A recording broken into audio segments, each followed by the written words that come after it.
गोवर्धन पर्वत की कहानी श्री कृष्ण की दिव्य लीलाओं में से एक महत्वपूर्ण कथा है। यह कथा भगवान श्री कृष्ण के बाल रूप और उनकी अद्भुत शक्ति का परिचय देता है। ब्रज ब्रज भूमि के लोग हर वर्ष इंद्रदेव की पूजा करते थे। उनका मानना था कि इंद्रदेव वर्षा बारिश करते हैं और उनकी कृपा से खेती अच्छी होती है। इसलिए वे इंद्रदेव को प्रसन्न करने के लिए अनगिनत भोग और हवन करते थे। एक दिन श्री कृष्ण ने अपने ग्वाल मित्रों और गांव के लोगों से पूछा, हम इंद्रदेव की पूजा क्यों करते हैं? वर्षा तो प्राकृतिक नियम है। यह गोवर्धन पर्वत और हमारी गौ माता है जो हमें सच्चा पोषण और सुरक्षा प्रदान करते हैं। हमें इंद्रदेव के बजाय गोवर्धन पर्वत की पूजा करनी चाहिए।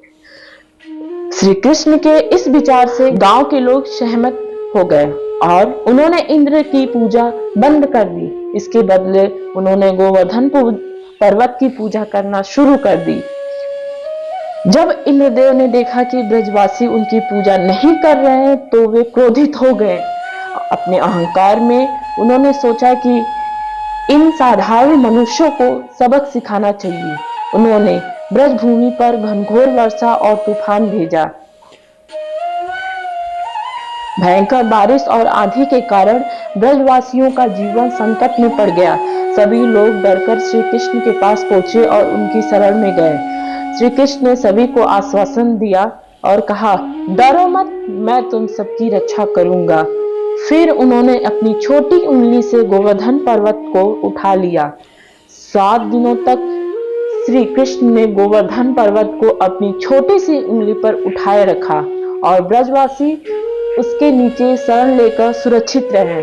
इंद्रदेव ने यह चमत्कार देखा तो उनकी आंखें खुल गई। उन्होंने समझ लिया कि श्री कृष्ण कोई साधारण बालक नहीं बल्कि स्वयं भगवान विष्णु के अवतार हैं। उन्होंने श्री कृष्ण से क्षमा मांगी और वर्षा को रोक दिया। इस घटना के बाद ब्रजवासियों ने गोवर्धन पर्वत की पूजा को परंपरा बना लिया। यह पर्व दिवाली के अगले दिन गोवर्धन पूजा के रूप में मनाया जाता है।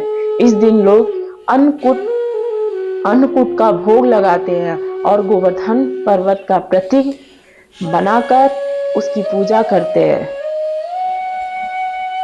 गोवर्धन पर्वत की यह कथा हमें सिखाती है कि हमें प्राकृतिक, पशु और अपने परिवेश का सम्मान करना चाहिए। यह कथा हमें भगवान श्री कृष्ण के अद्वितीय प्रेम और उनकी रक्षा करने वाली शक्ति का स्मरण भी कराती है। ये कहानी आपको अच्छी लगी तो हमारे चैनल को लाइक कीजिएगा, सब्सक्राइब कीजिएगा, शेयर कीजिएगा। धन्यवाद।